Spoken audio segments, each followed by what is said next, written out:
ભાવનગર જિલ્લા પંચાયતની યોજાયેલ સામાન્ય સભામાં પ્રમુખ દ્વારા 2024-25નું અંદાજપત્ર રજૂ કરવામાં આવ્યું હતું।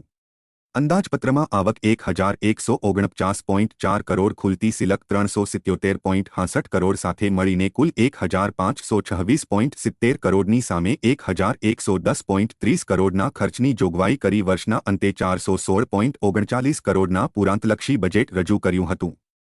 રજૂ કરવામાં આવેલા અંદાજપત્રમાં બિલ્ડિંગ ક્ષેત્રે પથિકાશ્રમના નવીનીકરણ માટે 100 લાખ, જંગલ કટિંગ માટે 40 લાખ, સદસ્ય દીઠ વિકાસ માટે 4.50 લાખ લેખે કુલ 180 લાખ અને બાંધકામ માટે 177.70 લાખ, પ્રાથમિક શિક્ષણ માટે 27.20 લાખ, આરોગ્ય માટે 9.10 લાખ અને સમાજ કલ્યાણ માટે 8.50 લાખની જોગવાઈ કરવામાં આવી છે। સામાન્ય સભામાં વિપક્ષ અને શાસક પક્ષના સભ્યો વચ્ચે ગરમાગરમ ચર્ચા ચાલી હતી। જો કે કોંગ્રેસના ધારાસભ્યો ભાજપમાં ગયા છે, તેને લઈને વિપક્ષે શાસક પક્ષને ટોણો માર્યો હતો।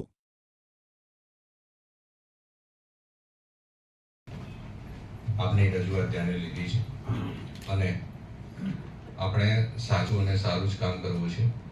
બિનજરૂરી કોઈ પણ વિલંબ ન થાય એ માટે તમામ શાખા, તમામ અધિકારીને આપણે એવું થોડું એને ખુદ હું તમને એમ કહું સાહેબ, એ ખુદ જોતો એમ કે 3 દિવસો ખાલી રજા આવતી તો 10 દિવસે નીકળે આપણે મંજૂર છે। બાકી એમ કે 3 દિવસે ભાઈ નો નીકળે, સહી ન કરે એટલે કામગીરી પડી રહેવામાં ભાઈ નો છે। આપણે બધા જે અંદર આવી જાય જે કામગીરી નથી થતી જે આવતી હોય તમે પાણીમાં પડે તમારા વિસ્તાર માટે સ્પેશિયલ એવું નથી। 40 સભ્યોને આખા જિલ્લાને આવીને આપણે આયોજન કરીએ છીએ। અરે એ ધંધલ પર પ્રશ્ન હોય અધિકારીને ખાતરી કરવા મોકલો ને, કેમ ન મોકલે ત્યારે અમે કઈ ના પાડ્યું છે લઈ જાવ ને, સભ્ય લઈ જવાના ન હોય, આપણે સત્તામાં નથી દેતા, તમારે મોકલવાના હોય તો અને કે તમારી પાસે આસ્કિંગ થોડું લઈ જવાનું તો દેતા નથી। શા માટે તમે? હું મારા વિસ્તારની વાત કરું, તમારા વિસ્તારની વાત નથી।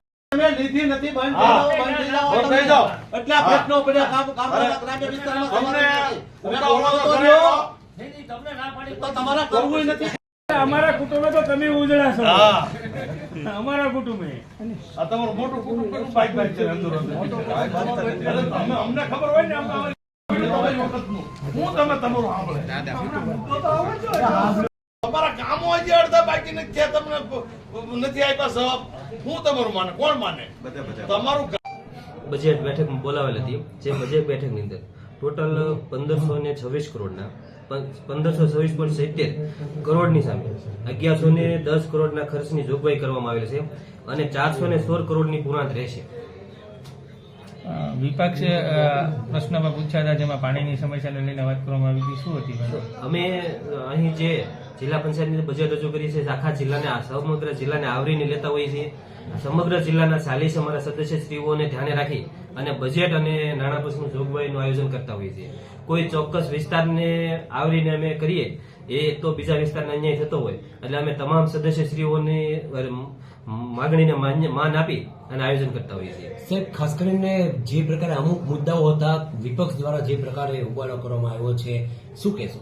સાહેબ, હાલના અમારા વડાપ્રધાન નરેન્દ્રભાઈ મોદી જે બિનદાગ છબી ધરાવે છે, ખૂબ જ સારી કામગીરી થઈ રહી છે, પણ ક્યાંક ને ક્યાંક વિપક્ષ એ છાંટા ઉડાડવાનું કામ કરતી હોય છે।